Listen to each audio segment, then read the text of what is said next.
Welcome back to another story on Infidelity Tales Lab. Before we begin, tell us, where in the world are you watching from?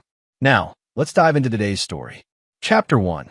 The Morning That Changed Everything. Adrian Baker had always been a light sleeper.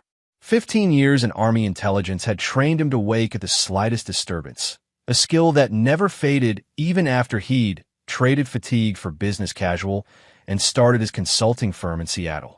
That Tuesday morning, it wasn't a sound that woke him at 5:47 a.m. It was the absence of one. His 9-year-old daughter, Emma, hadn't padded downstairs for her usual early morning routine of sneaking cookies before breakfast. Adrian sat up in bed, his wife Jessica still asleep beside him. Something felt wrong. The house was too quiet, too still. He moved quickly down the hallway to Emma's room, his instincts from years of threat assessment kicking in before his conscious mind fully processed why. He found her curled in a ball on her bed, both hands pressed against her temples, her face twisted in pain even in sleep. Her blonde hair was matted with sweat. "Emma." He touched her shoulder gently. She stirred, her eyes fluttering open. "Daddy, my head hurts so bad." That's when Adrian saw it.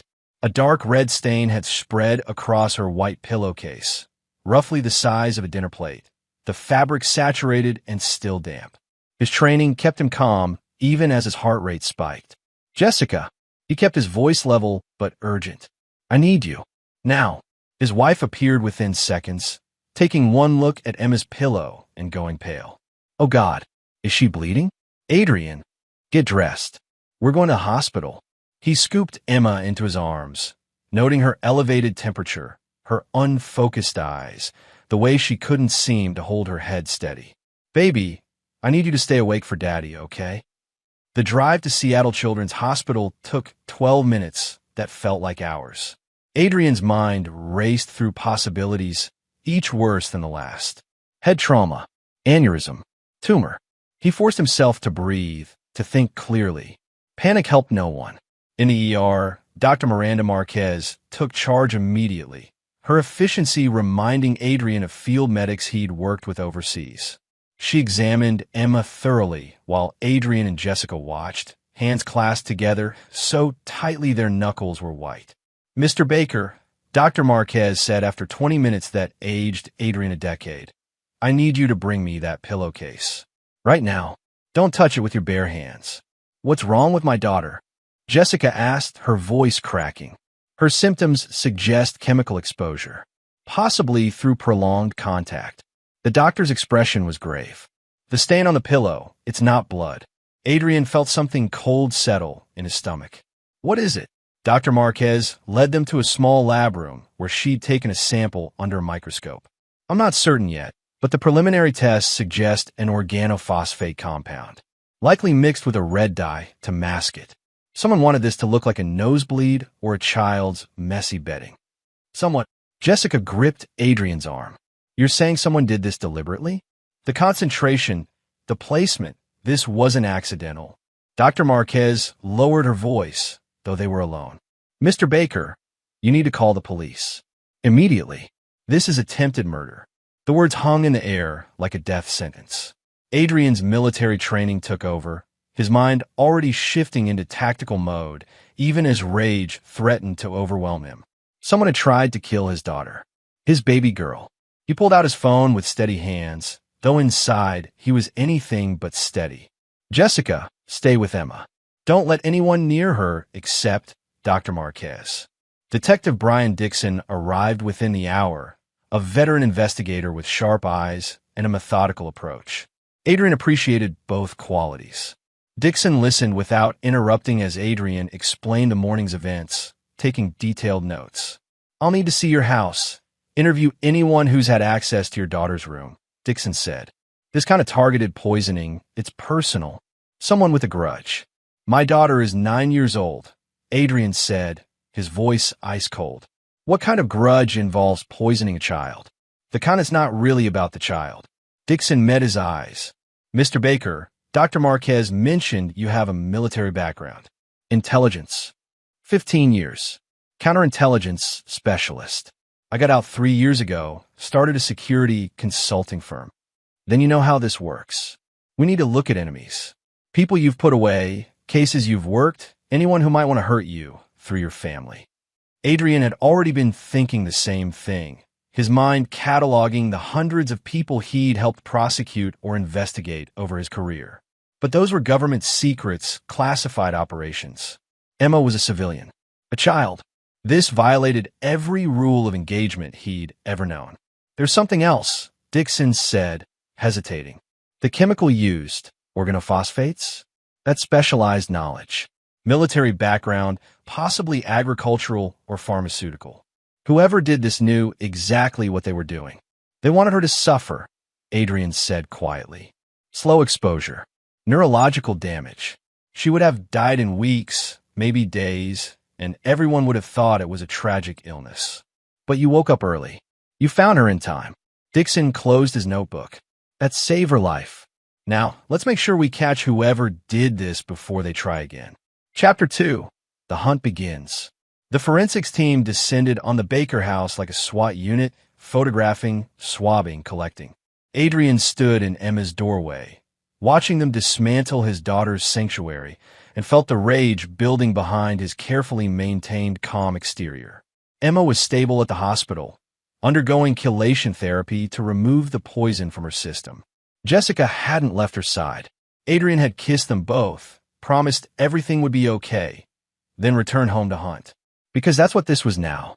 A hunt. Mr. Baker, a young crime scene tech, Timothy Morgan, according to his badge, approached nervously. We found something. Multiple application points on the pillowcase. This wasn't a one-time thing. Someone's been doing this for at least 2 weeks. 2 weeks. Adrian's hands clenched into fists. Emma's headaches. Her fatigue. The way she'd been sleeping more, eating less. They thought it was school stress, preteen growing pains. Someone had been slowly murdering his daughter while he tucked her in at night, while he kissed her forehead and told her everything was safe. The delivery method was sophisticated. Timothy continued, warming to his subject. They used a pipette or syringe to inject the compound directly into the pillow's fabric, right where her head would rest. At night, her body heat would cause slow sublimation. Who has that kind of knowledge? Adrian interrupted. Chemical engineer. Pharmacist. Someone with military training in toxins. Timothy paused. Someone like you. Actually, no offense. None taken. Adrian's mind was already 3 steps ahead. Dixon was right. This was personal, and it required someone with specific skills, specific access, and a specific kind of hatred. He spent the next 3 hours reviewing security footage from his home system. Nothing. Whoever had done this had been careful, probably entering during the day when the family was out. But people made mistakes. Everyone made mistakes. His phone buzzed. Dixon, we got preliminary results on a compound. It's a custom synthesis, not commercial. Whoever made this has access to a serious lab. That narrows it down. There's more. We checked your daughter's school, her activities, any place she frequents. Nothing suspicious. But your consulting firm? One of your neighbors filed a complaint about you 6 months ago. Noise violation. Said you were running surveillance equipment that interfered with his home office. Adrian went very still. Gordon Collier. You know him. He moved in next door about a year ago. Mid-40s, worked from home. Some kind of pharmaceutical consultant. Adrian's mind raced. Jessica mentioned he always seemed too interested in Emma. Asked about her schedule, her routine. We thought he was just awkward, lonely. He's got a PhD in biochemistry. Worked for 3 major pharmaceutical companies before going independent. Dixon's voice hardened. And here's the interesting part. 5 years ago, he was investigated for corporate espionage. Stealing formulas, selling them to competitors. The case fell apart due to lack of evidence. Who investigated him? Military intelligence. Actually, it was a defense contractor case. I'm trying to get the sealed records now, but I know who investigated him, Adrian said softly. I did. The pieces fell into place with sickening clarity. 5 years ago, Adrian had built an airtight case against Gordon Collier. The man had been stealing classified chemical formulas from a defense contractor working on nerve agent antidotes. Adrian's work had been meticulous, but the case had been thrown out on a technicality. an illegal search that Adrian's partner had conducted without proper authorization. Gordon had walked free, and he'd clearly never forgotten. He moved next door deliberately, Adrian said. He's been planning this for a year, getting close, learning our routine, waiting for the right moment. We need evidence. Can't arrest him based on history. Then we get evidence. Adrian's voice was cold, controlled. He made one mistake already. He tried to hurt my daughter and failed. He'll make another. And when he does, I'll be ready. Chapter 3. The trap takes shape. Adrian didn't sleep that night. While Jessica stayed at the hospital with Emma, he sat in his home office, surrounded by monitors and files, building a profile of Gordon Collier that went far deeper than any police investigation would. His military contacts came through. Sealed files, classified reports, digital footprints that Gordon thought he'd erased. Adrian had spent 15 years finding people who didn't want to be found. Gordon Collier was an amateur by comparison. The picture that emerged was disturbing. After the case against him fell apart, Gordon had spiraled, lost his position at the pharmaceutical company, divorced, restraining order from his ex-wife, Sherry Collier, after he'd apparently threatened her new boyfriend. Multiple complaints from neighbors at his previous residence about erratic behavior. And then, a year ago, he'd appeared on Adrian's street, smiling, friendly, the perfect neighbor. He's been watching us this entire time, Adrian muttered, pulling up Google Maps and satellite imagery. Gordon's house had a perfect sight line into Emma's bedroom window. Patient, methodical, waiting for the perfect revenge. His phone rang. Dr. Marquez, Emma's responding well to treatment, she said. Another 48 hours, and we should be able to release her. But Mr. Baker, the neurological damage could have been permanent. Another week of exposure, and we'd be talking about brain damage, organ failure. She got incredibly lucky. Lucky because her father happened to wake up early. Because Adrian's training had taught him to notice when something was wrong. Thank you, doctor. After he hung up, Adrian made a decision. The police would need weeks to build a case. Search warrants, evidence chains, legal procedures. Emma couldn't wait weeks. And Gordon Collier, now that his plan had failed, might run or try again. No, this ended now. But it had to be smart. Careful. Gordon was meticulous, paranoid. He wouldn't confess easily, wouldn't make obvious mistakes. Adrian needed Gordon to incriminate himself, and he knew exactly how to make that happen. He called his business partner, Malcolm Levy, a former NSA analyst who owed Adrian his career and possibly his life after a mission in Afghanistan went sideways. Malcolm, I need surveillance equipment, the kind that doesn't officially exist. What are we talking about? Audio, video, thermal imaging. I need to monitor someone 24/7 without them knowing. There was a pause.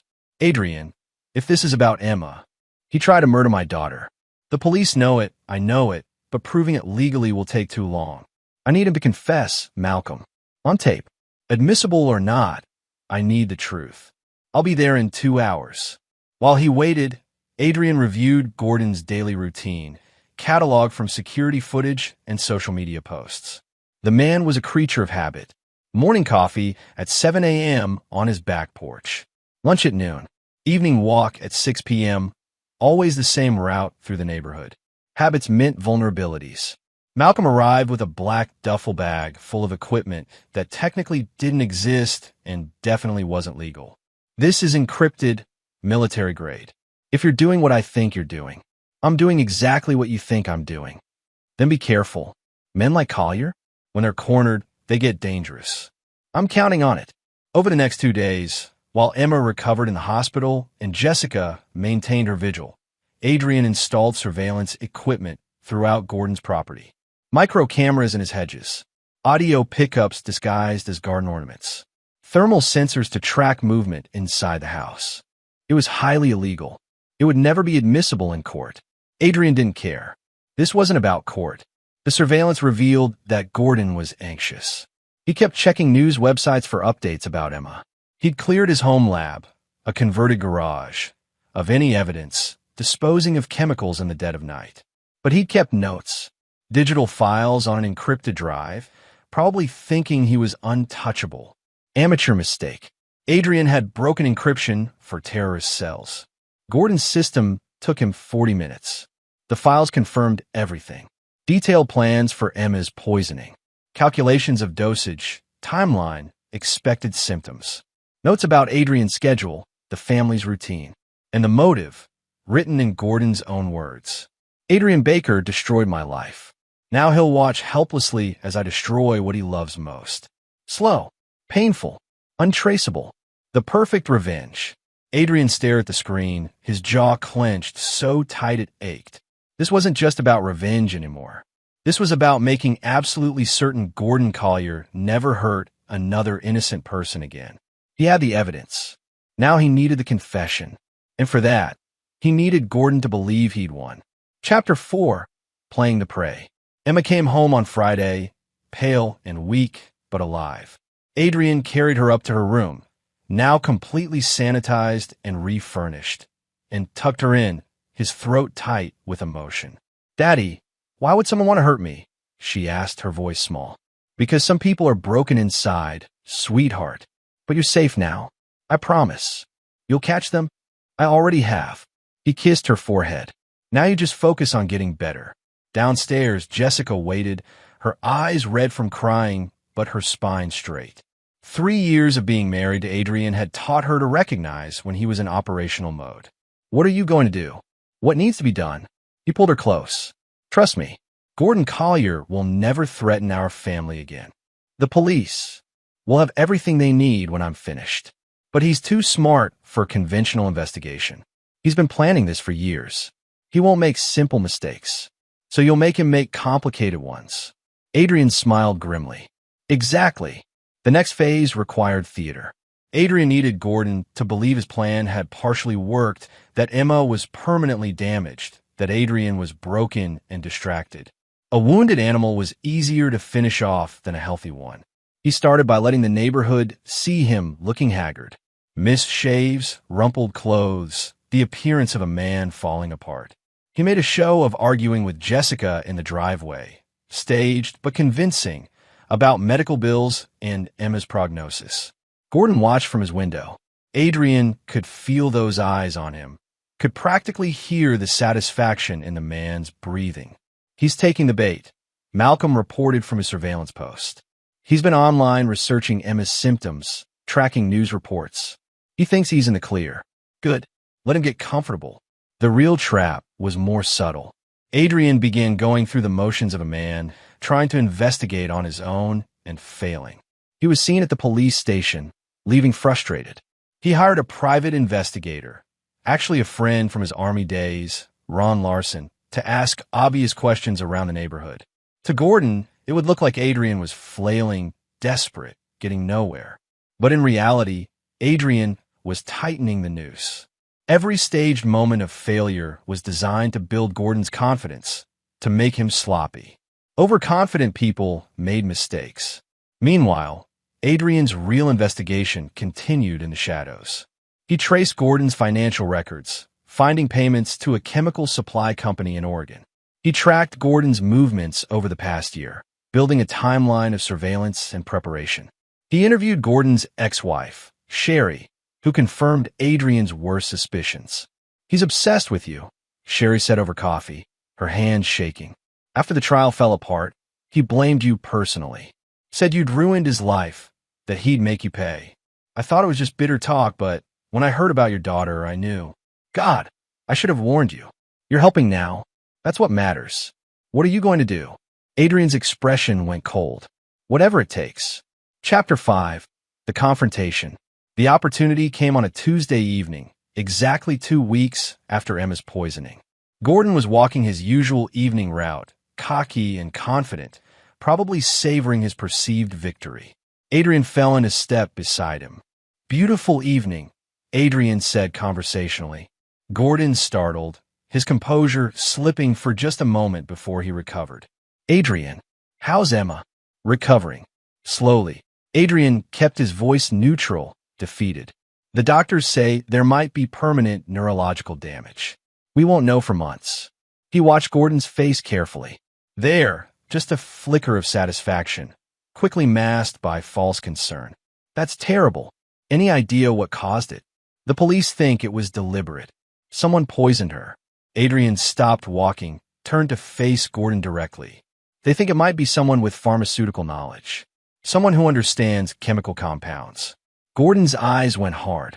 Are you accusing me of something? Should I be? For a long moment, they stood there, two men who understood exactly what was happening beneath the surface pleasantries. Gordon broke first, his lips curling into a cold smile. You destroy my career, Baker. You and your military buddies, playing God with people's lives. The case was thrown out, but the damage was done. No one would hire me. My wife left me. You took everything. You were stealing classified formulas. I was trying to expose corruption.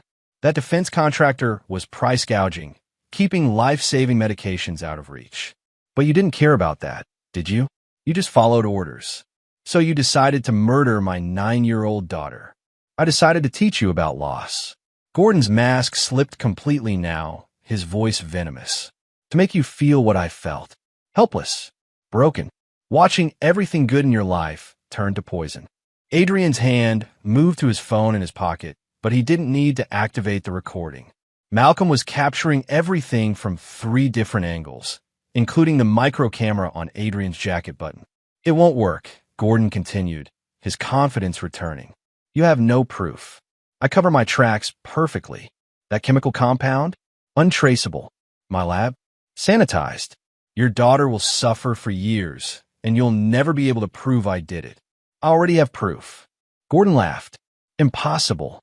Your encrypted files. Your notes detailing every step of the poisoning. Your purchase records from Oregon Chemical Supply. Your ex-wife's testimony about your obsession with me.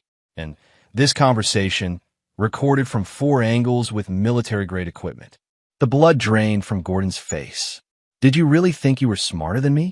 Adrian stepped closer, his voice dropping to a whisper. I spent 15 years hunting people far more dangerous and intelligent than you. You're an amateur playing soldier, and you made the fatal mistake of thinking I'd fight by civilian rules. Gordon's hand went to his pocket, and Adrian's training kicked in. He moved fast, disarming Gordon before the man could fully draw the small knife he'd been carrying. The blade clattered to the sidewalk. You wanted to hurt my family, Adrian said, his voice ice cold. Now you'll face justice. Every kind. Police cars appeared from both ends of the street, summoned by Malcolm. Detective Dixon stepped out, handcuffs ready. Gordon Collier, you're under arrest for attempted murder, stalking, and illegal manufacture of chemical weapons. Chapter 6. The walls close in. Gordon's arrest was just the beginning. Adrian had enough evidence to bury him, but he wanted more than a conviction. He wanted complete and total destruction of the man who tried to murder his daughter. The encrypted files were just the start. Adrian had found something else during his investigation. Proof that Gordon had been planning similar attacks on other people he blamed for his downfall. The prosecutor from his original case. His ex-wife's new boyfriend. Even his former supervisor at the pharmaceutical company. He's a serial planner, Dixon said, reviewing the evidence in Adrian's office. This is enough for multiple attempted murder charges. He'll die in prison. Not enough, Adrian said quietly. What more do you want? I want everyone to know what he is. I want his name to be synonymous with cowardice. And I want to make sure no one ever follows his example. Over the next week, Adrian orchestrated a media campaign that would have impressed his old psychological operations unit. Stories leaked to journalists about Gordon's plans. His manifesto, filled with paranoid rants about the military-industrial complex, was shared with news outlets. His ex-wife gave tearful interviews about his escalating violence. But Adrian's masterpiece was more personal. He reached out to the defense contractor that Gordon had stolen from, now under new management. Showed them evidence that Gordon had been preparing to steal and release more classified formulas, not to expose corruption, but to sell to foreign buyers. The contractor's legal team descended on Gordon like a hammer. Federal charges, espionage, treason. Gordon's public defender was completely outmatched. Adrian had built a web of legal, social, and personal consequences that would crush Gordon from every angle. You're being thorough, Malcolm observed, watching Adrian work. He tried to kill my daughter. Thorough is the minimum. Emma was recovering well, her headaches fading, her energy returning. She didn't know the full extent of what her father had done, and Adrian preferred it that way. She knew only that the bad man was gone and would never hurt anyone again. But there was one more piece to Adrian's revenge. One final move that would ensure Gordon's complete destruction. Chapter 7. No Escape. Gordon's trial was swift and brutal. Adrian attended every day, sitting in the front row where Gordon couldn't avoid seeing him. The evidence was overwhelming. The prosecution, aided by Adrian's meticulous documentation, painted a picture of a man consumed by revenge to the point of murdering a child. The jury deliberated for less than 3 hours. Guilty on all counts. But during the trial, something interesting emerged. Gordon had an accomplice, someone who'd helped him obtain the chemical supplies, who'd provided alibis, who'd been complicit in the planning. Antonio Mann, a former colleague from Gordon's pharmaceutical days. Another disgruntled employee who'd been fired after Adrian's investigation had exposed widespread corruption at their company. Antonio had thought he was safe, having covered his tracks carefully. But Adrian had found the money transfers, the emails, the supply receipts. Antonio had been the one making purchases for Gordon, thinking he was insulated from consequences. He was wrong. They were planning more, Adrian explained to Dixon after Antonio's arrest. Gordon was just the start. They wanted to target the families of everyone involved in their prosecution. My daughter was supposed to be proof of concept. Jesus. Dixon looked sick. How many others? 7 potential targets. All children or spouses of people they blamed. Adrian's voice was hard. But we stopped them. They'll both die in federal prison. The sentencing hearing was in late November, nearly 3 months after Emma's poisoning. Adrian sat with Jessica and Emma, now healthy and vibrant again, as the judge delivered the sentence. Life without parole for Gordon Collier. 40 years for Antonio Mann. Gordon looked at Adrian across the courtroom, his face a mask of hatred and defeat. Adrian looked back, his expression calm, satisfied. This was justice, not just for Emma, but for every potential victim Gordon had planned to hurt. Chapter 8. Collateral Justice. But Adrian wasn't finished. The legal system had done its part. Now came the personal reckoning. Gordon's assets were seized to pay restitution to Emma. Medical bills, therapy costs, pain, and suffering. His house next door was sold at auction. Adrian made sure a family with young children bought it, turning Gordon's surveillance post into a home filled with laughter and life. Gordon's professional reputation was destroyed. Adrian had reached out to every pharmaceutical company, every research institution, every potential employer. The story of what Gordon had done, trying to murder a child out of spite, preceded him everywhere. His name became toxic. Even in prison, Gordon found no peace. Adrian had connections throughout the federal system. Guards who'd worked with military intelligence. Inmates who understood that child predators, even attempted child murderers, occupied the lowest rung of the prison hierarchy. Is it wrong that I want him to suffer? Jessica asked one night, months after the trial.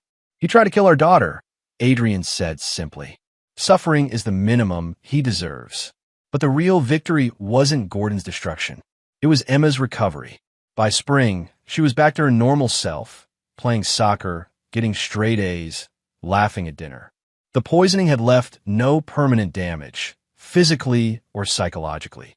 Adrian had made sure she had the best therapy, the best support. He'd been there for every doctor's appointment, every nightmare, every moment she needed reassurance that she was safe. You saved her, Jessica told him one evening, watching Emma play in the backyard with her dog. I almost lost her, but you didn't. You fought for her. You protected her. You did what needed to be done. Adrian had crossed lines during his hunt for Gordon. Illegal surveillance, questionable evidence, gathering. He'd used his military skills and connections in ways that weren't strictly legal. But he'd do it all again without hesitation. Chapter 9. Peace Earned. A year later, the Baker family had found their new normal. Emma was thriving in 4th grade. Jessica had returned to her work as a graphic designer. And Adrian had turned his experience into something constructive. He'd started a foundation for families of poisoning victims, providing resources, connecting them with specialists, advocating for stronger laws against chemical weapons. The Emma Baker Foundation was his way of turning their nightmare into something positive. Detective Dixon had become a friend, often stopping by for dinner. "You did good work, Baker. Unconventional, but good. Would you have done it differently?" Dixon considered. "Probably not. Sometimes the system needs help from people who know how to operate outside it." Malcolm had helped Adrian expand his security consulting firm, specializing now in protecting families from targeted attacks. Business was good. Apparently, a lot of people wanted security advice from the man who'd taken down the neighborhood poisoner. But the real measure of success was simpler. Emma came running into the house one afternoon, breathless with excitement. "Dad, I made the competitive soccer team." Adrian scooped her up, spinning her around despite her protests that she was too old for that now. "That's my girl. I'm so proud of you." Later, after Emma had gone to bed, Adrian stood in her doorway, watching her sleep peacefully in her new room. No headaches, no fear, just a happy, healthy child dreaming innocent dreams. Jessica appeared beside him, taking his hand. "You gave her this. The chance to just be a kid again. We gave her this. Together. Do you think Gordon ever regrets what he did?" Adrian thought about the last letter he'd received from the federal prison. Gordon's handwriting, shaky and desperate, begging for forgiveness, claiming he'd been mentally ill, that he'd made a terrible mistake. Adrian had burned the letter without reading past the first paragraph. "I don't care if he regrets it," Adrian said finally. "He made his choice. He has to live with the consequences. And you? Do you regret how you handled it?" Adrian looked at his daughter, sleeping soundly in her safe home, protected by a father who'd moved heaven and earth to keep her that way. He thought about the lines he'd crossed, the rules he'd broken, the darkness he'd touched to drag Gordon Collier into the light. Not for a second. Jessica squeezed his hand. They stood there together in the peaceful darkness, two parents who'd fought through hell and come out the other side with their family intact. Outside, the neighborhood was quiet. No more threats lurked in the shadows. No more poisoners plotted in neighboring houses. Adrian had made sure of that. He'd sent a message that anyone who threatened his family would face not just justice, but absolute and total destruction. Emma stirred in her sleep, smiled, then settled deeper into her pillow. A new pillow on a new bed in a room that had been cleansed of every trace of Gordon Collier's evil. Safe. That was all that mattered. Adrian closed her door softly and walked downstairs with Jessica. Tomorrow he had meetings at the foundation. There were other families who needed help, other children who needed protection. His mission had expanded, but the core remained the same. Protect the innocent, hunt the guilty, and never let evil go unpunished. He'd been a soldier, then a father. Now he was both, and he was exactly where he needed to be. Epilogue. 3 years later, Adrian received a call from the federal prison. Gordon Collier had died. Prison justice had finally caught up with him. An altercation with another inmate over something trivial. The kind of violence that happened in dark corners where the guards conveniently looked away. Adrian hung up the phone and felt nothing. Not satisfaction, not guilt, just a quiet acknowledgement that a particular chapter was closed. That evening, Emma, now 12 and captain of her soccer team, came home with a school project. She had to write about her hero. She'd written about her father. "You showed me that good people fight back," she read aloud at dinner. "That when bad things happen, you don't give up. You get smart, you get strong, and you protect the people you love. That's what heroes do." Adrian looked at his daughter, brilliant, confident, alive, and knew that every line he'd crossed, every rule he'd broken, every dark path he'd walked had been worth it. Some battles could only be won by people willing to fight in the shadows. And Adrian Baker had won. And there you have it. Another story comes to an end. What did you think? I'd love to hear your thoughts in the comments below. If you enjoy this story, consider joining our community by subscribing. It means the world to us. For more stories like this one, check out the recommended videos on screen. And I'll see you there. Welcome back to another story on Infidelity Tales Lab. Before we begin, tell us, where in the world are you watching from? Now, let's dive into today's story. Chapter 1. The call that changed everything. The satellite phone crackled to life in a makeshift command center deep within the Afghan mountains.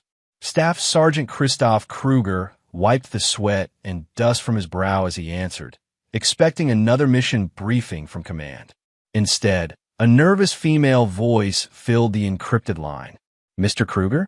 This is Mrs. Helen Waller from Riverside Elementary. I'm calling about your daughter, Lily." Christoph's blood ran cold.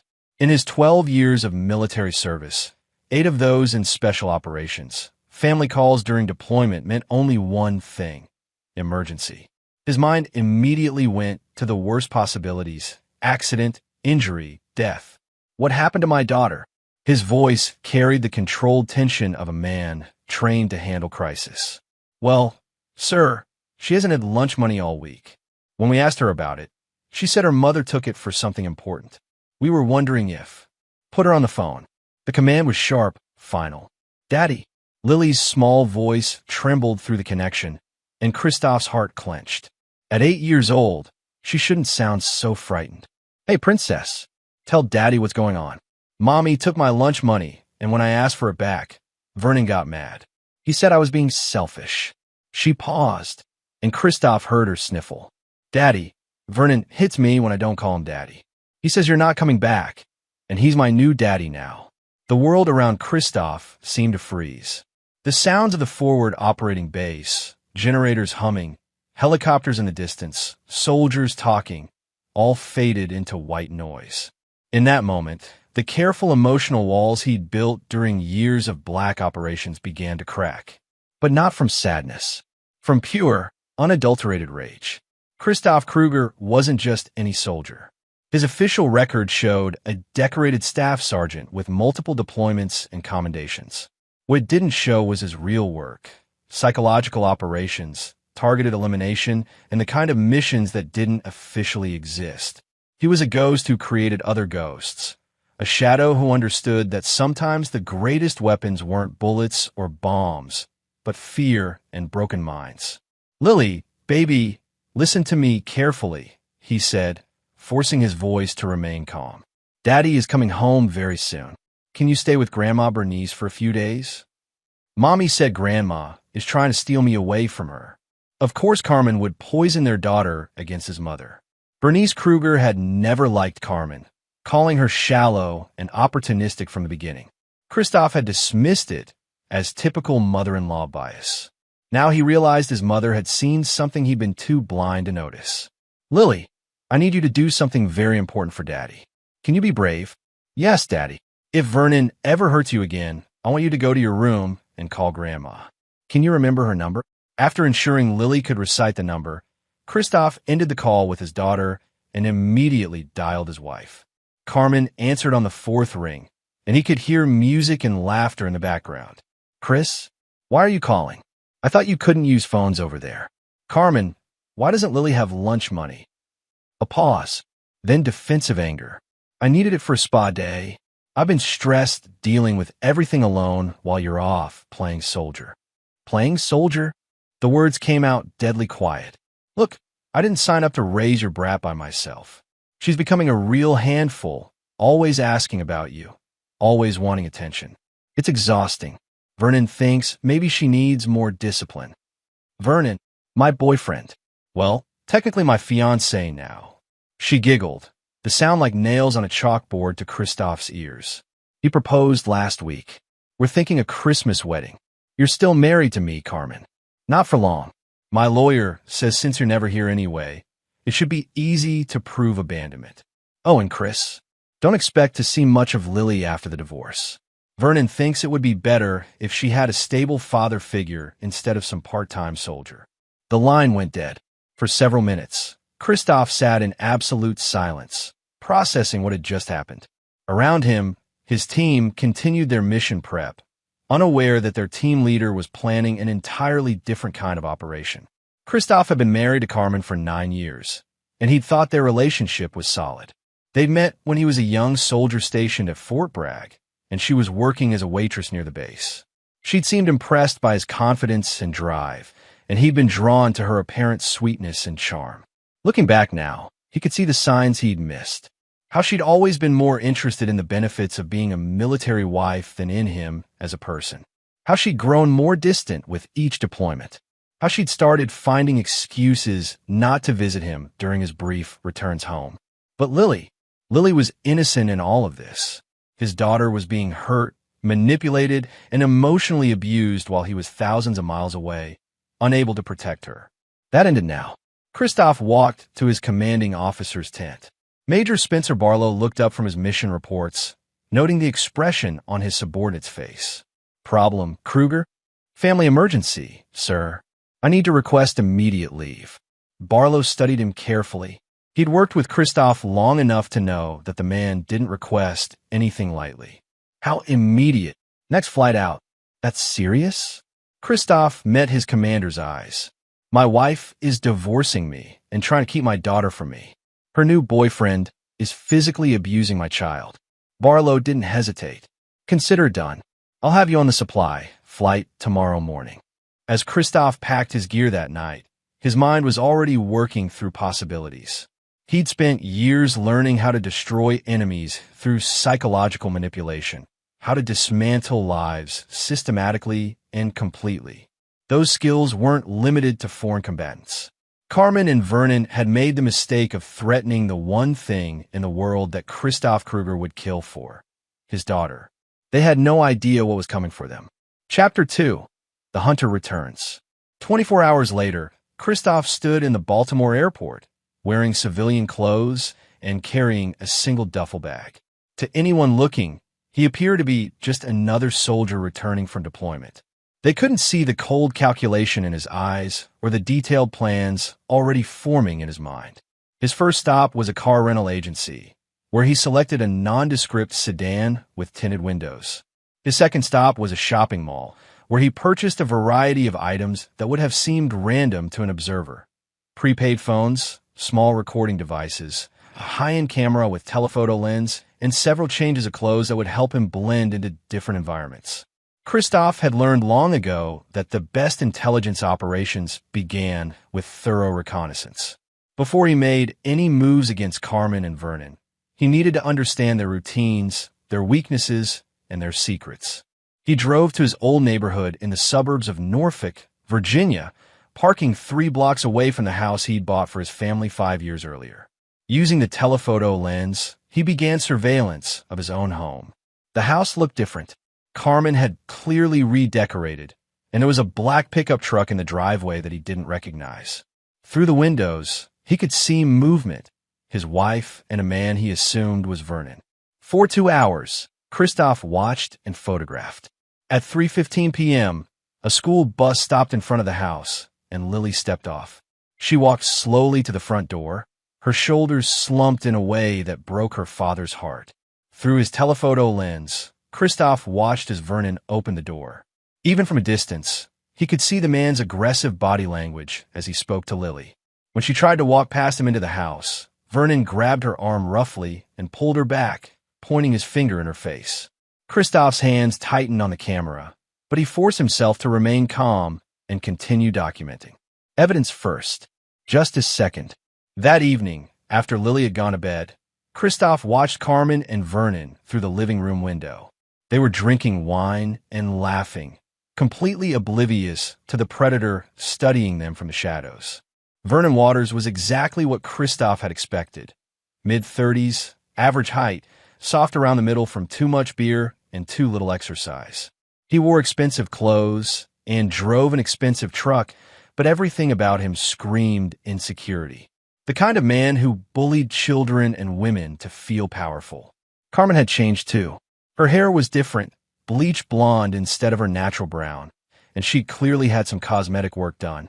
She clung to Vernon's arm like a trophy girlfriend, laughing too loudly at his jokes and constantly touching him in a way that was almost desperate. They looked like exactly what they were: shallow, selfish people who'd found each other. Over the next 3 days, Christoph built detailed profiles of their lives. Vernon owned a small construction company that specialized in residential remodeling. He had a reputation for cutting corners and overcharging clients, but he was charismatic enough to keep getting new business. He spent most evenings at a bar called Murphy's Tavern, where he played pool and flirted with the waitresses despite being engaged to Carmen. Carmen had quit her part-time job at a boutique and was now living entirely off Vernon's income and Christophe's military benefits. She spent her days shopping, getting spa treatments, and meeting with her divorce lawyer, a sleazy ambulance chaser named Ray Kemp who specialized in taking military men to the cleaners. But most importantly, Christophe learned their schedule. Vernon left for work at 7 a.m. every morning. Carmen dropped Lily off at school at 8:15, then usually went to the gym or shopping until mid-afternoon. Lily walked home from school and was often alone with Vernon for 2 hours before Carmen returned. It was during one of these surveillance sessions that Christophe witnessed what would fuel his plans for revenge. He was positioned in his car across from the elementary school when Lily's bus arrived. Instead of the usual drooping shoulders, his daughter ran excitedly toward the house, clutching what looked like an art project. She burst through the front door with genuine joy for the first time since Christophe had been watching. Through his telephoto lens, he saw Vernon meet her at the door. Lily held up her artwork, a drawing that said "My Family" across the top. Even from a distance, Christophe could see that she'd drawn 3 figures: herself, a woman labeled Mommy, and a man in military uniform labeled Daddy. Vernon snatched the paper from her hands, looked at it, and tore it in half. Then he grabbed Lily by the shoulders and shook her, his face red with anger. When she started crying, he slapped her across the face hard enough that she fell to the ground. Christophe was out of his car and halfway across the street before his training kicked in. He forced himself to stop, to think, to plan. Charging in now would accomplish nothing except alerting them to his presence and potentially losing him access to his daughter permanently. But as he watched Vernon drag his crying daughter into the house and slam the door, Christophe made a decision that would reshape 3 lives forever. Vernon Waters was going to suffer in ways he couldn't imagine. And Carmen. Carmen was going to learn what happened to people who threatened Christophe Kruger's family. That night, Christophe made a call to an old contact from his special operations days, a man who owed him favors and asked no questions. Within hours, he had access to financial records, criminal background checks, and personal information that would make both Vernon and Carmen very uncomfortable if it became public. But money and reputation were just the beginning. Christophe's specialty had always been psychological warfare, and he'd learned that the most devastating attacks weren't physical. They were emotional and mental. He was going to dismantle their lives piece by piece, and they would never see it coming until it was far too late. The hunter had returned home, and the prey had no idea they were already in his crosshairs. Chapter 3. The Setup. Christophe's first move came at 6 a.m. on a Tuesday morning. He waited in the parking lot of Vernon's construction company until he saw the black pickup truck pull in. Vernon was predictably early, arriving 30 minutes before his crew to set up the day's jobs. Using skills honed in overseas operations, Christophe approached the building through the blind spot of the security cameras. Vernon had left his truck unlocked, a mistake that would cost him dearly. Inside the truck's glove compartment, Christophe found exactly what he'd hoped for: insurance papers, registration, and a small bag of cocaine hidden behind the owner's manual. He photographed everything, then carefully placed a GPS tracker underneath the vehicle's rear bumper. But the real prize was Vernon's phone, left charging on the dashboard. Christophe had 90 seconds before Vernon would return from unlocking the building. Using a device acquired through his military contacts, he cloned the phone's contents, downloading text messages, call logs, photos, and contacts. Among the photos, Christophe found exactly what he'd expected: images of Vernon with other women, including several that were clearly taken while he was supposedly in a committed relationship with Carmen. But more disturbing were the messages between Vernon and his ex-wife, Denise Waters, discussing their shared custody arrangement for their 10-year-old son, Andy. The messages revealed a pattern of manipulation and threats. Vernon routinely used access to his son as leverage against Denise, demanding money and favors in exchange for not causing problems during custody exchanges. When she couldn't pay, he would show up late for pickups or cancel visits altogether, leaving the boy confused and hurt. Christophe now understood exactly what kind of man he was dealing with: a predator who used children as weapons against the women in his life. That evening, Christoph made his first direct contact with the enemy camp. He called Carmen's phone from one of his prepaid devices, disguising his voice with a slight southern accent. Carmen Star? This is Carmen. Who is this? My name is Calvin Lawson. I'm a private investigator hired by your husband's commanding officer. There's been some concerns raised about irregularities in Sergeant Kruger's financial accounts, and we need to verify some information with you. He could practically hear Carmen's excitement through the phone. What kind of irregularities? I'm not at liberty to discuss details over the phone, ma'am, but there may be significant financial penalties involved. Would you be available to meet tomorrow afternoon to review some documents? They arranged to meet at a coffee shop downtown. Carmen was so eager to cooperate with anything that might hurt Christoph financially that she didn't think to ask for credentials or verification. The next day, Christoph watched from across the street as Carmen waited in the coffee shop for 45 minutes for a private investigator who would never appear. But her phone conversation with Vernon afterward was worth the deception. He never showed up, Carmen complained. But he said Chris might be in financial trouble with the military. Maybe we can use that in the divorce. Good. Vernon's voice carried clearly through the listening device Christoph had planted on her car. The sooner we get rid of him, the better. Kids started to ask too many questions about when her daddy's coming home. I told her he might not come back at all, Carmen replied. Maybe if he dies over there, we won't have to deal with any of this custody crap. Listening to his wife casually discuss his death while his daughter grieved for him was the final straw. Any lingering doubt about the morality of his planned revenge evaporated completely. That night, Christoph paid a visit to his mother. Bernice Kruger lived 20 minutes away in a small but immaculate house that she'd shared with her late husband for 30 years. At 62, she was still sharp as a tack and had never fully trusted Carmen. I knew something was wrong when you stopped calling, Bernice said after Christoph explained the situation. That woman has been poisoning Lily against our whole family. I need you to file for emergency custody, Christoph told her.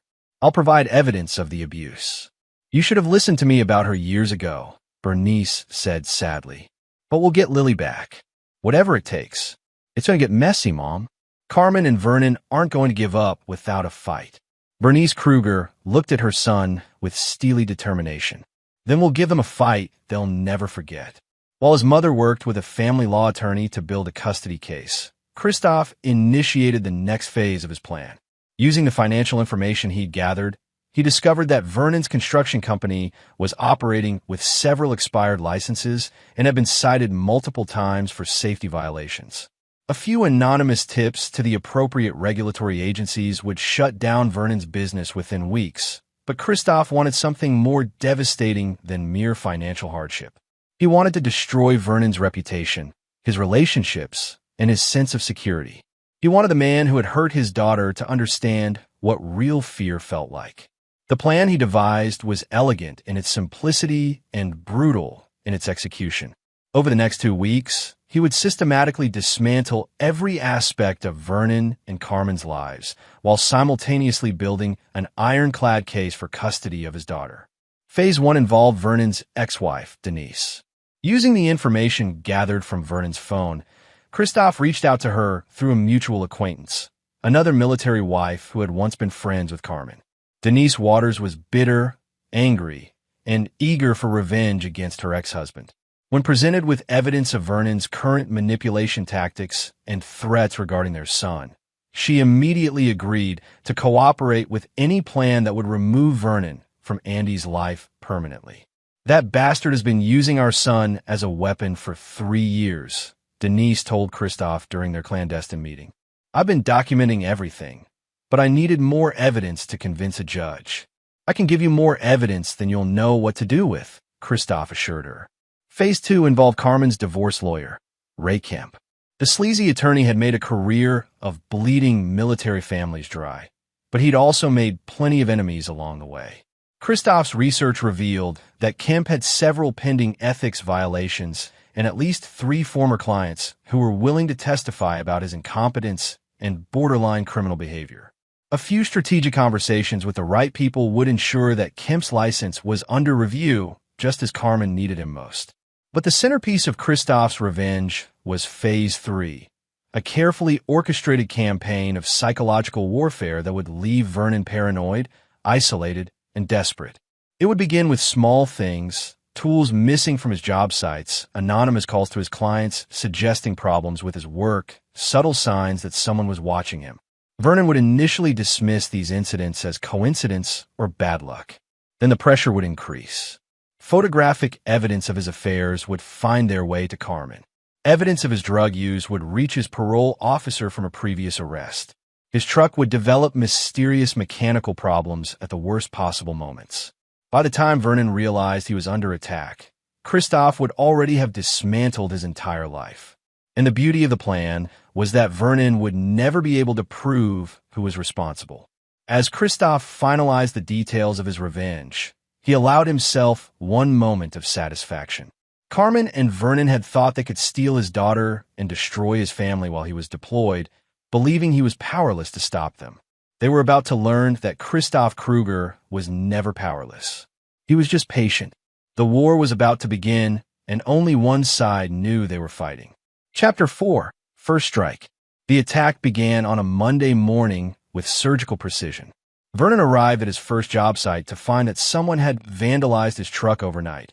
All 4 tires slashed, windows smashed, and paint keyed along both sides. The damage totaled nearly $3,000, and his insurance company informed him it would take weeks to process the claim. Probably some punk kids, the police officer taking the report suggested. We've had a lot of vandalism in this area lately. But Kristoff wasn't done. While Vernon dealt with police and insurance companies, anonymous tips reached 3 different city agencies. By noon, inspectors were swarming Vernon's active job sites, finding violations that would shut down 2 major projects indefinitely. This doesn't make sense, Vernon complained to Carmen that evening. Everything was fine last week. Now, suddenly everyone's giving me problems. Carmen was too distracted by her own crisis to offer much sympathy. Her divorce lawyer, Ray Kemp, had called that morning to inform her that the Virginia State Bar was investigating multiple ethics violations against him, and he might need to withdraw from her case. What does that mean for our divorce? Carmen had demanded. It means you need to find new representation, Kemp had replied nervously, and be prepared to start over from scratch. Meanwhile, across town, Denise Waters was meeting with her own attorney, armed with a thick folder of evidence documenting Vernon's psychological abuse of their son. The custody modification hearing will be scheduled within 2 weeks. But Kristoff's most satisfying victory came that afternoon when he drove to Lily's school. As her father, he still had legal rights to see his daughter, despite Carmen's attempts to poison their relationship. "Daddy!" Lily's face lit up when she saw him waiting by the school entrance. She ran into his arms, and he felt his heart breaking at how thin she'd become. "I've missed you so much, princess," he whispered in her hair. "Mommy said you weren't coming back," Lily said quietly. "She said you didn't love us anymore. Your mommy was wrong, baby. I will always love you, and I will always come back for you." They spent 2 hours at a nearby park, where Lily finally relaxed enough to tell him about life at home. Vernon's abuse was even worse than Kristoff had suspected. Psychological manipulation, verbal threats, and physical intimidation designed to break down an 8-year-old spirit. "He makes me call him Daddy," Lily whispered. "And when I say I already have a daddy, he gets really mad. You listen to me, Lily. You only have one daddy, and that's me. No one can ever change that." When it was time to take her home, Lily begged him not to leave her there. "I'm working on that, princess, but I need you to be brave for a little while longer. Can you do that for Daddy?" That evening, Kristoff initiated Phase 2 of his psychological campaign against Vernon. Using skills learned in military intelligence, he began a systematic surveillance program designed to make Vernon feel constantly watched. It started subtly, a car parked across from his house for an hour each night, always in a different location, but always visible from Vernon's bedroom window. Anonymous calls to his cell phone at random hours, hanging up as soon as he answered. Small items moved or missing from his truck when he left it parked outside bars or restaurants. By Wednesday, Vernon was already showing signs of paranoia. He'd started checking his rearview mirror constantly while driving and had installed new locks on his house. I think someone's following me, he told Carmen nervously. You're being ridiculous, she replied, but Christoph could hear the doubt in her voice through the listening devices he'd planted. Thursday brought a new escalation. Vernon arrived at work to find that someone had broken into his office trailer and gone through his files. Nothing appeared to be missing, but sensitive client information had been photographed and copied. The police were called again, but with no witnesses and no evidence, there was little they could do except file another report. This is getting creepy, Vernon told his foreman. First my truck, now this. Someone's definitely targeting me. What Vernon didn't know was that Christoph had photographed client contracts that contained several illegal clauses and evidence of tax evasion. This information would soon find its way to the IRS and the Better Business Bureau. But the real psychological blow came Friday evening. Vernon returned home from work to find an envelope taped to his front door. Inside were high-resolution photographs of him with 3 different women at 3 different bars, all taken within the past 2 weeks. There was no note, no demands, just the photos and the implied message. Someone was watching him closely enough to document his every move. Vernon burst through the front door in a rage, waving the photos at Carmen. Someone's been following me. They know about. He stopped, realizing he was about to confess to his affairs in front of his fiancée. Carmen snatched the photos from his hands, her face growing white as she recognized the women in the pictures. Who are these sluts? She demanded. Nobody, just women from the bar. We were just talking. Talking. Carmen's voice rose to a shriek. You're buying them drinks and feeling them up, and you call that talking? The fight that followed was spectacular. Christoph listened to every word through his surveillance equipment, recording Carmen's accusations and Vernon's increasingly desperate denials. By Saturday morning, Carmen had thrown Vernon out of the house. He was staying at a cheap motel, paranoid and isolated, while she was consulting with a new divorce attorney about her options. But Christoph's cruelest stroke was yet to come. Sunday afternoon, while Vernon was drowning his sorrows at Murphy's Tavern, Christoph made an anonymous call to Child Protective Services. I'd like to report suspected child abuse, he told the intake worker, providing Lily's name, address, and a detailed account of the incidents he'd witnessed and documented. The investigation would begin within 48 hours, and given the evidence Christoph had compiled, there was no doubt about the outcome. As he watched Vernon's life crumble in real time, Christoph felt no satisfaction, only cold determination. This was just the beginning. Vernon and Carmen had hurt his daughter and tried to steal his family. The price they would pay was just getting started. Phase 3 would be even more devastating than Phase 2, and by the time Christoph was finished, Vernon Waters would wish he'd never heard the name Kruger.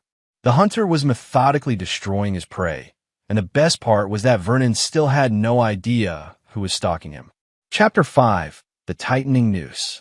Vernon Waters was coming apart at the seams, and everyone could see it. The confident, swaggering contractor who had wooed Carmen away from her deployed husband had been replaced by a paranoid wreck who jumped at shadows and saw threats everywhere. His business was hemorrhaging money. 3 major contracts had been canceled after city inspectors found violations. His insurance company was disputing the vandalism claim, and the IRS had launched an audit based on anonymous tips about unreported income. His phone rang constantly with creditors, angry clients, and bureaucrats demanding answers he couldn't provide. Even worse, the photographs had shattered his relationship with Carmen. She'd thrown him out of the house and was now telling anyone who would listen about his pathological cheating and obvious mental breakdown. He's become completely unhinged, Carmen complained to her sister during a phone call Christoph monitored. He's convinced someone's out to get him, but he can't tell me who or why. Honestly, I think he's having some kind of psychotic episode. What Carmen didn't know was that her own world was about to collapse even more dramatically than Vernon's. Christoph had spent weeks building a comprehensive case against both of them, but his real masterpiece was the trap he'd set for Carmen herself. Using the intelligence he'd gathered about her habits and weaknesses, he'd crafted an approach that would expose her true nature to everyone who mattered. It began with a carefully orchestrated meeting at Carmen's favorite upscale restaurant.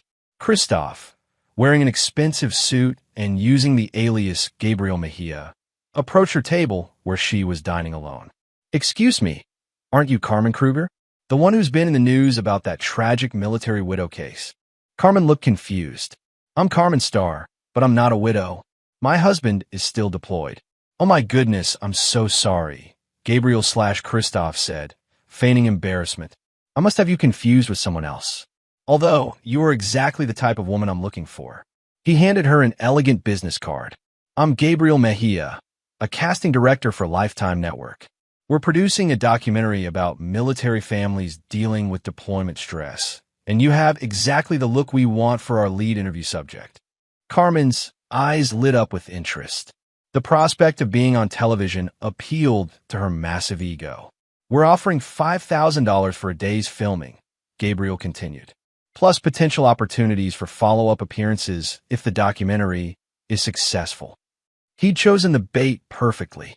Carmen was facing financial pressure with Vernon's business failing and her divorce attorney demanding a larger retainer. The money was tempting, but the fame was irresistible. "What would I need to do?" she asked. "Just be honest about your experiences as a military wife. Talk about the challenges, the loneliness, how deployment affects relationships." Very straightforward stuff. They scheduled a preliminary interview for the following week at a professional studio that Christoph had rented under the Gabriel Mejia identity. Meanwhile, Vernon's situation continued to deteriorate. Child Protective Services had visited the house twice, interviewing both Carmen and Lily separately. While they hadn't removed Lily from the home yet, a social worker named Whitney McCormick was scheduled for regular check-ins. "This is all your fault," Carmen screamed at Vernon during one of their increasingly frequent phone arguments. "Ever since you moved in, everything's gone to hell. First your psycho ex-wife gets our address, then CPS shows up. Now you're bringing your crazy stalker problems to my house." Vernon was indeed being stalked, though not by anyone he could identify or catch. Christoph had enlisted the help of 3 other Special Operations veterans, Spencer Barlow, Hector Tuttle, and Melvin Vincent, who were all on leave and happy to help a brother in arms settle scores with someone who abused children. The 4-man team took turns conducting surveillance on Vernon, ensuring he was never truly alone but never able to identify his watchers. They followed him to bars, job sites, and his cheap motel, always staying just visible enough to maintain his paranoia. "I'm telling you, it's the same guys," Vernon insisted to anyone who would listen. 3 or 4 different men, always watching me. This isn't random." But when he called the police, they found no evidence of stalking. The men were always in public places where they had every right to be, never approaching or threatening him directly. The psychological pressure was exactly what Christoph had intended. Vernon was drinking more, sleeping less, and making increasingly erratic decisions that pushed away the few friends and business contacts he had left. The breakthrough Christoph had been waiting for came on a Thursday evening. Vernon, drunk and desperate, called his ex-wife Denise in violation of their custody agreement. "This is all your fault," he shouted into the phone. "You set them on me. You hired people to destroy my life." "I don't know what you're talking about," Denise replied calmly, recording the conversation as her lawyer had advised. "But if you call here again, I'm notifying the police. I'll take Andy away from you," Vernon threatened. "I'll tell the court you're an unfit mother. The call ended when Denise hung up, but the damage was done. Vernon had just provided evidence of harassment and threats that would ensure he lost all custody rights to his son. Meanwhile, Christoph's trap for Carmen was entering its final phase. She arrived at the rented studio precisely on time, dressed in her most expensive outfit and clearly excited about her television debut. "The cameras are already rolling," Gabriel/Christoph explained, "so we can capture natural reactions. Just relax and be honest." For 45 minutes, Carmen talked freely about her life as a military wife. But as Christoph had anticipated, her narcissism and need for attention led her to reveal far more than she intended. "Honestly, I think military wives like me are heroes too," she said earnestly. "We sacrifice just as much as the soldiers do, maybe more. I mean, they chose to join the military. We didn't choose to be left alone for months at a time." When asked about her current situation, Carmen painted herself as a victim of abandonment and abuse. My husband changed after his deployments, she lied smoothly. He became distant, cold, almost abusive. I tried to make it work for our daughter's sake, but eventually I had to protect myself and Lily from his anger. The fictional narrative continued, with Carmen describing Vernon as a lifeline who had saved her and Lily from a dangerous situation. Vernon is wonderful with Lily, she claimed. He's been more of a father to her in 6 months than Chris was in 8 years. But the real revelations came when Carmen thought the interview was over. As Christoph pretended to pack up equipment, Carmen chatted casually about her plans. The divorce should be final soon, she said. My lawyer thinks I can get full custody plus alimony and child support. Chris will probably never see Lily again, which is honestly better for everyone. When asked about Vernon's recent problems, Carmen laughed dismissively. He's been acting paranoid lately, claiming someone's following him. Honestly, I think the stress of taking on a ready-made family is getting to him. He might not be husband material after all. She paused, then added with shocking callousness. If Vernon doesn't work out, there are plenty of other men interested in a young, attractive single mother. Military widows are very popular these days.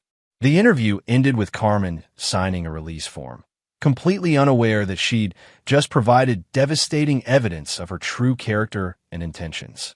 Within hours, copies of the recording were delivered to her new divorce attorney, the Child Protective Services caseworker, and the family court judge handling her custody case.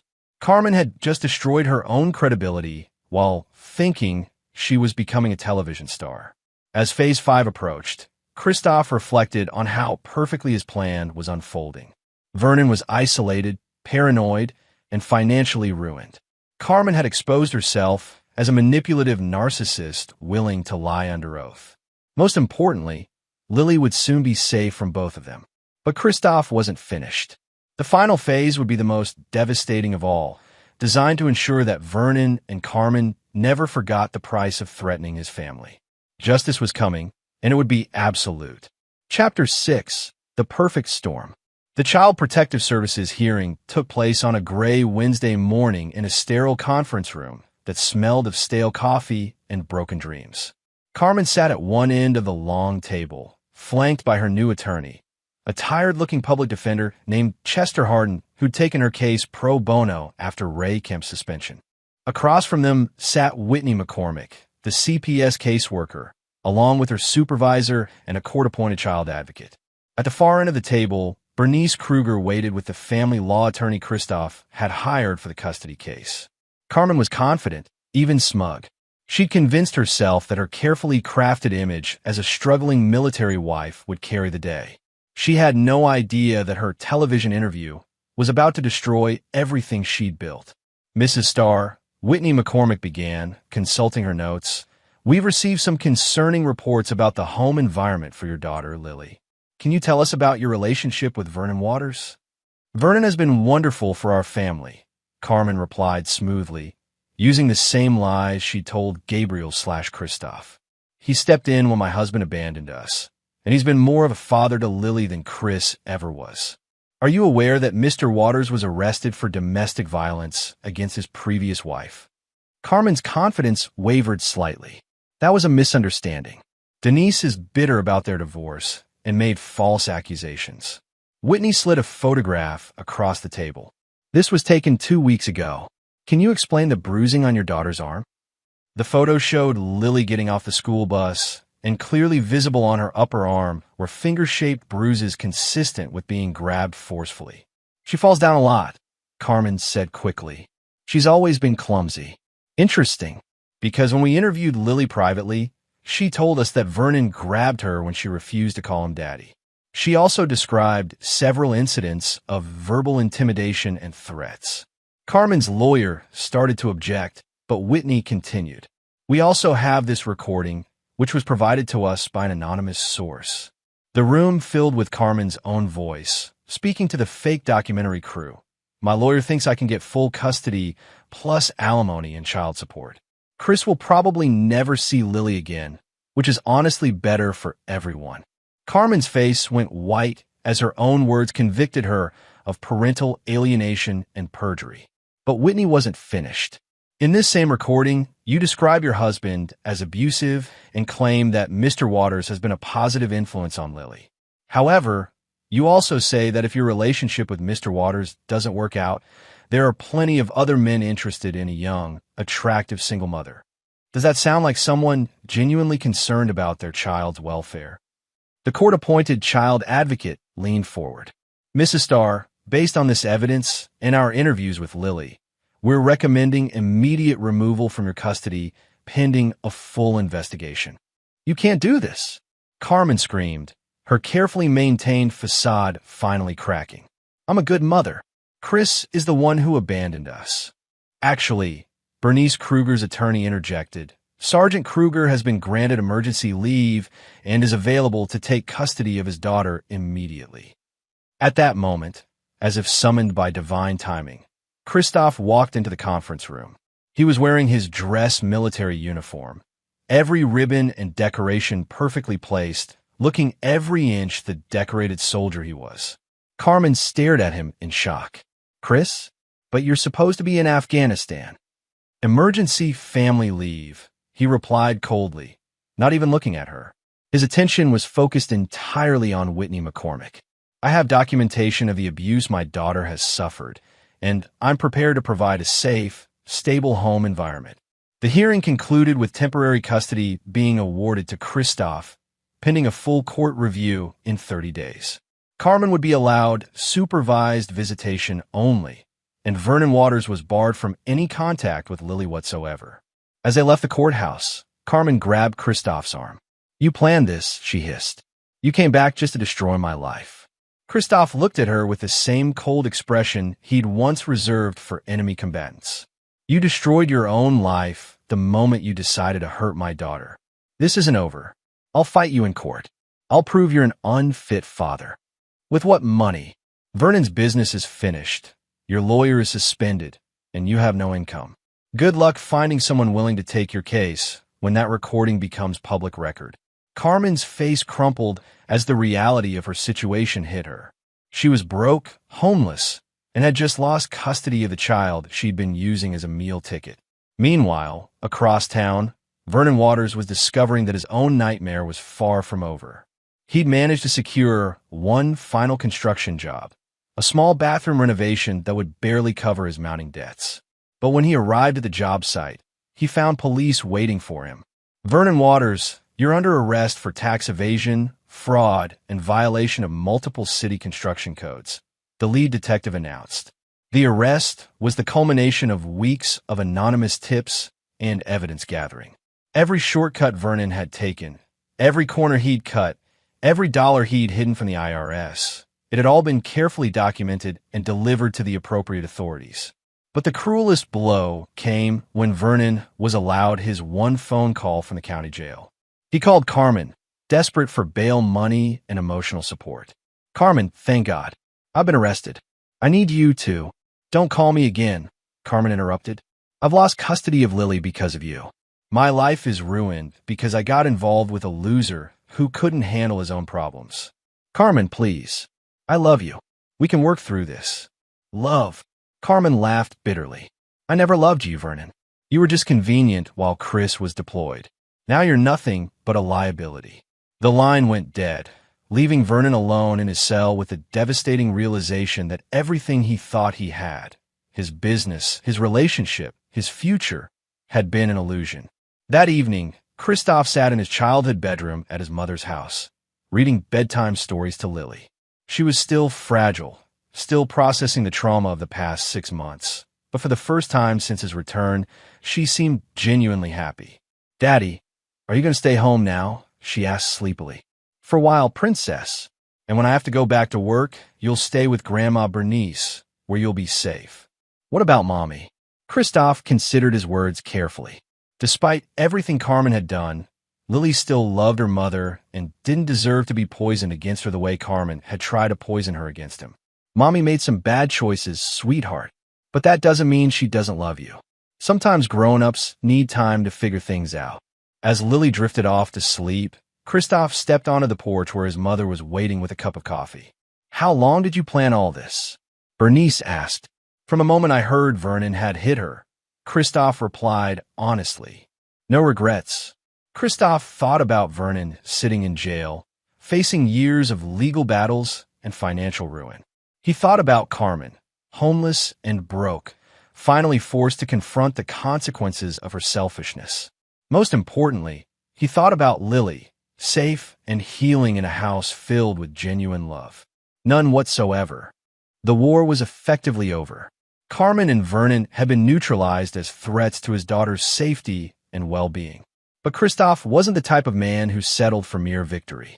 He wanted total, absolute defeat for anyone who dared threaten his family.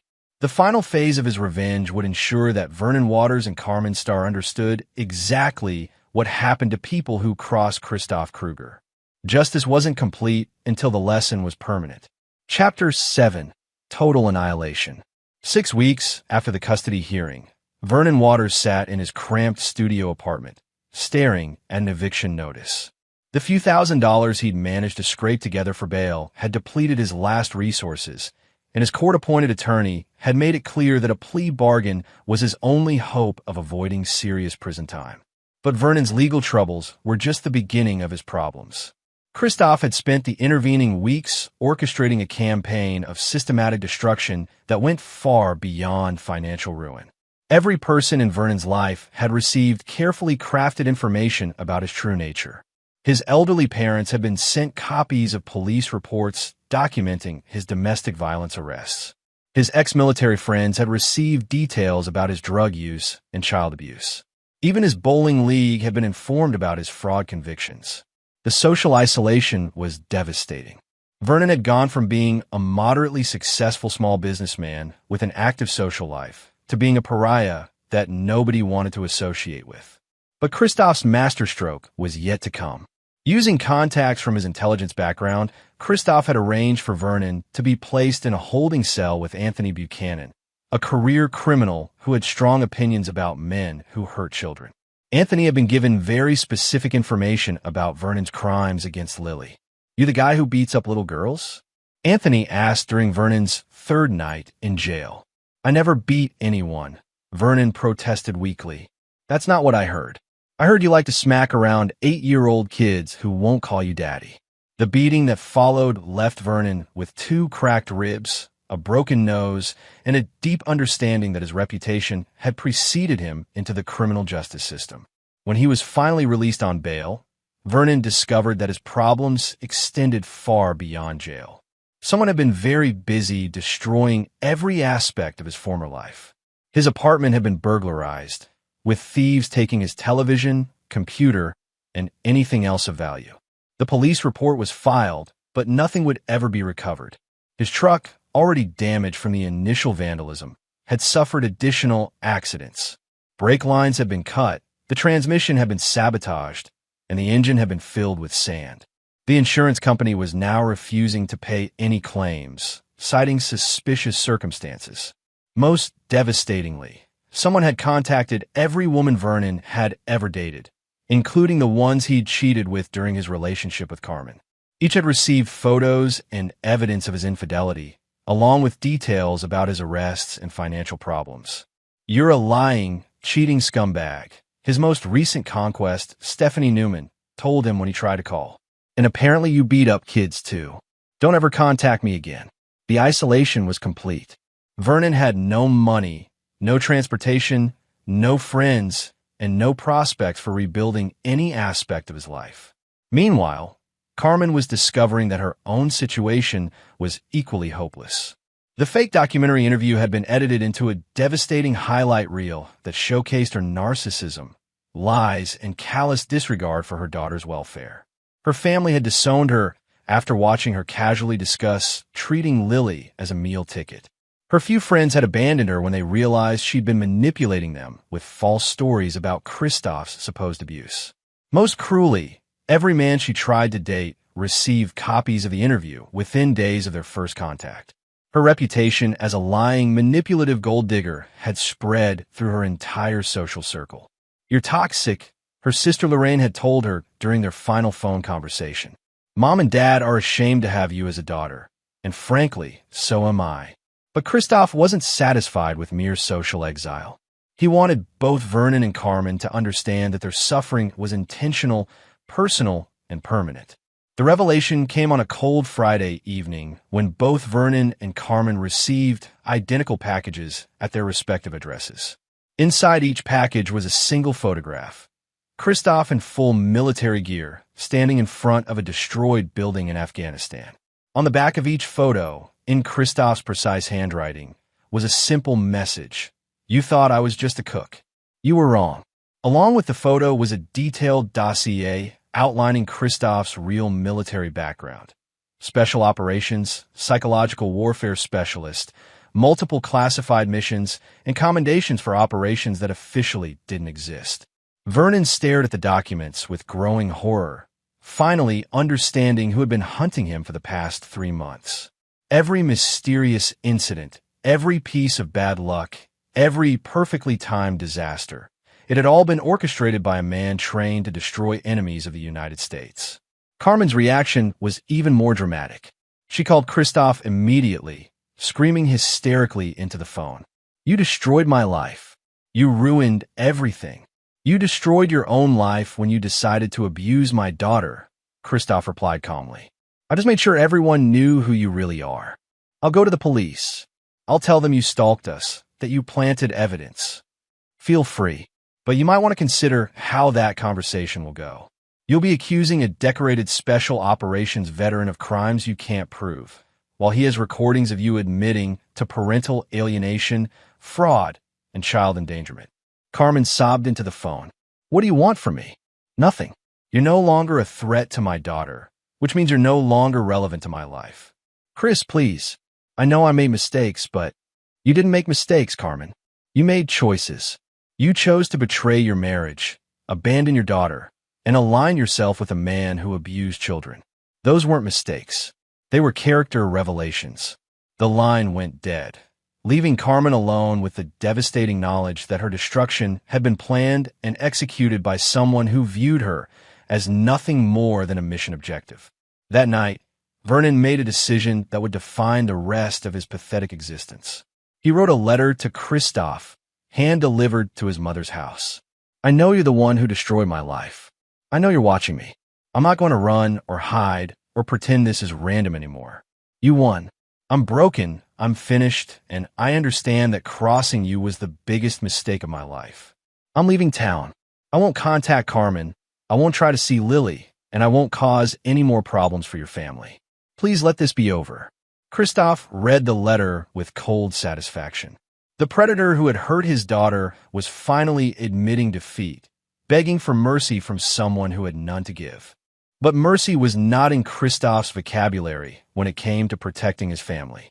Vernon would be allowed to leave town, but he would carry the scars of this encounter for the rest of his life.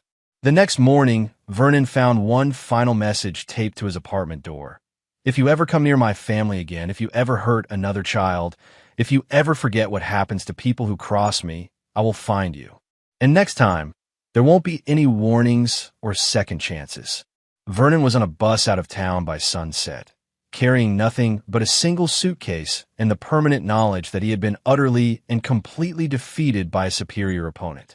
Carmen lasted another 2 weeks before she too fled, moving to a distant city where nobody knew her history. But she would never escape the recordings, the documentation, or the reputation that followed her wherever she went. As Christoph watched his enemies scatter like cockroaches exposed to light, he felt no triumph, only the cold satisfaction of a mission completed successfully. His daughter was safe. His family was whole. And anyone who might consider threatening them in the future now had a very clear example of what awaited them. The war was over, and Christoph Kruger had won it completely. Chapter 8. The Reckoning Complete. 2 months later, Christoph sat in a family court judge's chambers for the final custody hearing. Judge Marjorie Marsh had reviewed all the evidence, interviewed all the parties, and reached a conclusion that surprised no one who understood the facts of the case. Sergeant Kruger, the judge began, I've seen many custody cases in my 20 years on the bench, but few have presented such a clear picture of contrasting parental fitness. Carmen sat at the defendant's table with her third attorney in 4 months. An inexperienced public defender who'd been assigned to her case after she'd exhausted her resources. She looked haggard and defeated, a far cry from the confident woman who'd once thought she could manipulate the system in her favor. "Your daughter has been through significant trauma," Judge Marsh continued, "but the psychological evaluation shows she's already beginning to heal in your care." Dr. Susan Cervantes reports that Lily feels safe, secure, and genuinely loved for the first time in months. The judge turned to Carmen with barely concealed disgust. "Mrs. Starr, your own recorded statements demonstrate a pattern of parental alienation, emotional manipulation, and willful endangerment of your child's welfare. The court finds that you are an unfit parent who placed your own selfish desires above your daughter's safety and well-being." Carmen started to protest, but her attorney put a restraining hand on her arm. "Therefore," Judge Marsh declared, "I am awarding full legal and physical custody of Lily Kruger to her father, Staff Sergeant Christoph Kruger. Mrs. Starr's parental rights are hereby terminated." "You can't do this!" Carmen screamed, jumping to her feet. "She's my daughter too." "Mrs. Starr, you forfeited any claim to motherhood when you allowed an abusive man to hurt your child and then lied about it under oath. This court will not enable you to continue using Lily as a pawn in your personal drama." Security guards moved forward as Carmen continued to shout threats and accusations, but Christoph barely registered the commotion. His attention was focused on the official documents that granted him everything he'd been fighting for: complete control over his daughter's life and future. Outside the courthouse, Bernice Kruger waited with Lily, who was now 9 years old and thriving under the stable care of her father and grandmother. She'd gained weight, her nightmares had stopped, and she was excelling in her new school. "How did it go, Daddy?" Lily asked as they walked to the car. "You're staying with me forever, Princess. No one can ever take you away again." That evening, as Lily played in the backyard with the new puppy Christoph had bought her, he reflected on the total victory he'd achieved. Carmen's parental rights were terminated. Vernon was a broken man living in another state, and his daughter was safe from both of them permanently. But Christoph's greatest satisfaction came from knowing that both Carmen and Vernon would carry the scars of their encounter with him for the rest of their lives. Vernon had indeed left town, but Christoph's network of contacts ensured that his reputation followed him wherever he went. Every job application was met with mysterious rejections. Every attempt to rent an apartment resulted in sudden unavailability. Every woman he tried to date somehow learned about his history with disturbing detail. Vernon Waters had become a ghost, living on the margins of society, forever looking over his shoulder and remembering the man who had systematically destroyed his life as punishment for hurting a child. Carmen's fate was arguably worse. She'd moved to Phoenix, hoping to start fresh, but the internet was forever. Her fake documentary interview had been uploaded to social media platforms where it accumulated millions of views and thousands of comments expressing disgust at her narcissism and cruelty. Every potential employer who Googled her name found the video. Every man who showed interest in dating her received anonymous messages with links to her greatest hits. She'd become a cautionary tale, a viral example of what happened to bad mothers who abandoned their children. More importantly, both Carmen and Vernon now understood that Christoph Kruger was not a man who forgave, forgot, or moved on. He was a predator who eliminated threats to his family with surgical precision and permanent effectiveness. 6 months after the final court hearing, Christoph received a letter forwarded through military channels. It was from Vernon, postmarked from a small town in Montana. "I think about what you did to me every day. I understand now that you could have killed me instead of just destroying my life, and maybe I should be grateful for your restraint.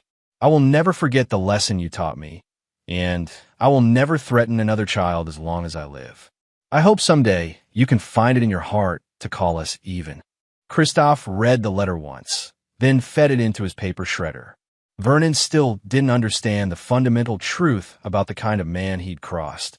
Christoph Kruger didn't do even. He did complete victory or total destruction, with no middle ground. Carmen had never written, never called, never attempted any contact since the termination of her parental rights. According to the private investigator Christoph, still employed to monitor her activities, she was working as a waitress in Phoenix, living alone in a studio apartment, and had become something of a local joke among the dating scene there. She'd learned her lesson the hard way. Some men were not safe to betray. As Christmas approached, Christoph watched Lily help her grandmother decorate the tree. She was happy, healthy, and secure in the knowledge that she was loved unconditionally by people who would protect her no matter what. "Daddy," Lily said, hanging a handmade ornament on a low branch, "do you think Mommy misses me?" It was a question she asked occasionally, and Christoph always answered it honestly but gently. "I think she probably does, sweetheart. But sometimes grown-ups make choices that hurt the people they love, and then they have to live with the consequences. Do you think she'll ever come back?" "No, princess. She won't be coming back." "Good," Lily said simply. "I like our family the way it is now." That night, after Lily was asleep, Christoph stood on his mother's porch and called his commanding officer to discuss his next deployment. He'd been on emergency leave for 6 months, and it was time to return to his real work. "The situation here is resolved, sir," he reported. "My daughter is safe and in permanent custody. I'm ready to return to active duty." "Outstanding, Kruger. We've got a situation in Eastern Europe that could use your particular skill set." As Christoph planned his return to military service, he felt the satisfaction of a mission completed flawlessly. He'd identified threats to his family, neutralized them completely, and ensured they could never pose a danger again. Carmen and Vernon had learned what happened to people who threatened Christoph Kruger's family. They'd been systematically destroyed, physically and psychologically, in a campaign of revenge that left no room for mercy or second chances. More importantly, anyone else who might consider hurting his daughter now had a very clear example of the consequences they would face. Christoph Kruger was many things: soldier, father, protector. But above all, he was a man who understood that some threats required permanent solutions. The war was over, and he had won it completely. Chapter 9. New Beginnings, Old Warnings. 5 years had passed since the custody battle, and Lily Kruger was now 14 years old, a confident, intelligent young woman who bore no resemblance to the frightened, broken child she'd once been. She excelled in school, played volleyball, and had never once asked to see her mother or Vernon again. Christoph had completed 2 more deployments during those years, but he'd also made a decision that prioritized his role as a father. He transitioned from active special operations to a training position at Fort Bragg, allowing him to be present for the important moments in Lily's life while still serving his country. "Dad, there's something I need to tell you," Lily said one evening as they sat on the porch of their new house. A modest but comfortable home in a good school district where Lily had made genuine friends and found stability. Christoph looked up from a military manual he'd been reviewing. At 38, he was still the same dangerous man who destroyed Carmen and Vernon, but fatherhood had softened some of his edges. "What's on your mind, princess?" "Carmen contacted me." The temperature on the porch seemed to drop 10 degrees. Christoph's expression didn't change, but Lily had inherited enough of his intelligence to recognize the stillness that meant her father was calculating threats. "Ow!" His voice was perfectly calm, but Lily heard the controlled danger beneath it. "Social media. She found my Instagram account and sent me a message saying she was my real mother and that you'd stolen me from her with lies." Christoph's hands remained steady, but his mind was already working through contingencies. Carmen's parental rights had been terminated, and any attempt to contact Lily violated multiple court orders. "What did you tell her?" "Nothing. I blocked her immediately and took screenshots of everything she sent." Lily pulled out her phone and showed him the messages. "Dad, I remember everything that happened when I was little. I remember how she chose Vernon over me, how she let him hurt me, how she said terrible things about you." Carmen's messages were pathetic attempts at manipulation, trying to paint herself as a victim who'd been tricked by evil lawyers and a vindictive ex-husband. She claimed to have changed and deserved a chance to rebuild their relationship. "I'm proud of you for handling this correctly," Christoph told his daughter. "And I want you to know that you never have to see or speak to that woman again if you don't want to." "I don't want to," Lily said firmly. "You and Grandma Bernice are my family." Carmen is just someone who gave birth to me. That evening, after Lily had gone to bed, Christoph made a phone call to his private investigator, the same one who'd been monitoring Carmen's activities for the past 5 years. She's in Virginia, Ricky Stratton reported. Moved back about 2 months ago. She's been asking around about you and Lily, trying to find out where you live. Any indication she's planning something beyond social media contact? She's been talking to a legal aid attorney about challenging the termination of her parental rights. Claims she was coerced into signing papers she didn't understand. Christoph wasn't surprised. Carmen had always been delusional about her own culpability, and 5 years of failure and isolation had probably convinced her that her problems were someone else's fault. "I'll take care of it," Christoph said. The next morning, Carmen Starr was surprised to find a familiar figure waiting in the parking lot of the diner where she worked her morning shift. Christoph leaned against his truck, looking exactly as dangerous as he had the day he destroyed her life 5 years earlier. "Hello, Carmen." She froze, her face cycling through fear, anger, and desperate hope. "Chris, I've been trying to reach you. I know we had problems before, but I've changed. I want to see my daughter." "Your daughter?" Christoph's voice carried the same deadly calm that had once preceded the destruction of her entire world. "You don't have a daughter. Your parental rights were terminated 5 years ago. That was a mistake.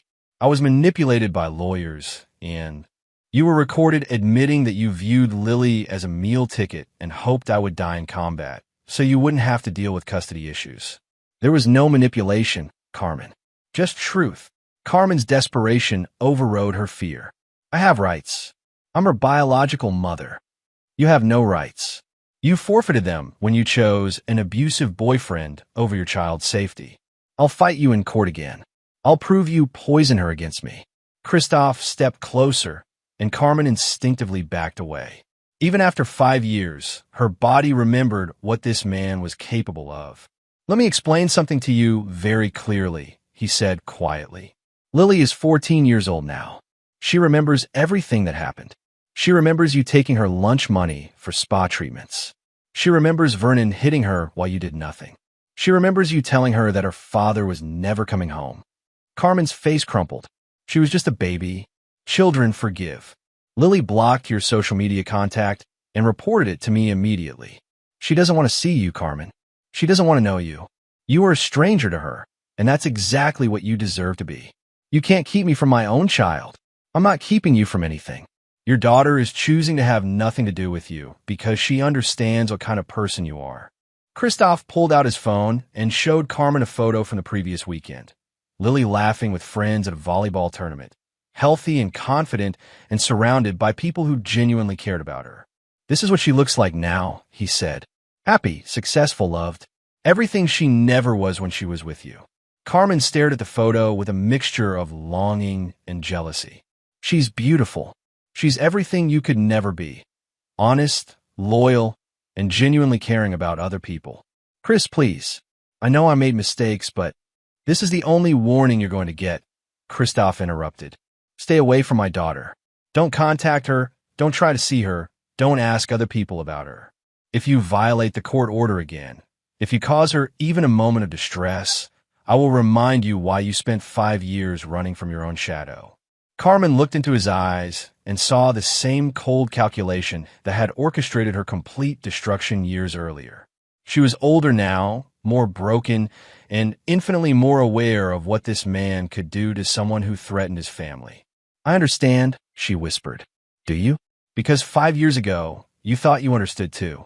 You thought I was just a deployed soldier who couldn't protect his family. You were wrong then, and if you test me again, you'll discover that I've only gotten better at what I do." Christoph got back in his truck and drove away, leaving Carmen standing in the parking lot with the devastating knowledge that her daughter was lost to her forever. That evening, Lily found her father in his home office, cleaning his service pistol, a ritual that usually meant he was processing stress or anger. "Is everything okay, Dad?" "Everything's fine, Princess. I just had a conversation with someone who needed to understand some boundaries." "Carmen." Christoph looked at his daughter with pride.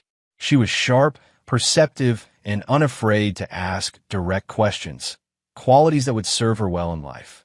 "She won't be bothering you again." "Good. I don't want her drama in our lives. 6 months later, Carmen Starr was found dead in her apartment from an apparent drug overdose. The investigation revealed a pattern of prescription pill abuse and alcohol dependency that had accelerated after a failed attempt to reconnect with her daughter. Christoph felt no satisfaction at the news, only the cold closure of seeing a threat permanently neutralized. Carmen had destroyed herself with the same selfishness and poor judgment that had cost her everything she'd once claimed to value. Vernon Waters had lasted longer, but not much better. 3 years after leaving Virginia, he'd been arrested for assaulting a bartender who'd refused to serve him. The assault charge led to a parole violation, which led to a lengthy prison sentence. He died in prison 2 years later, stabbed by another inmate who'd taken exception to Vernon's reputation as someone who hurt children. Both of the people who'd threatened Lily's safety and happiness were now gone. Their lives ended by the same character flaws that had brought them into conflict with Christoph in the first place. As Lily prepared for high school graduation and looked forward to college, she had no idea about the fates of her biological mother and former stepfather. Christoph saw no reason to burden her with information that would serve no constructive purpose. She was happy, successful, and surrounded by people who loved her unconditionally. That was all that mattered. On graduation day, as Christoph watched his daughter accept her diploma as valedictorian, he reflected on the choices that had brought them to this moment. He'd chosen to protect his family through overwhelming force and permanent solutions.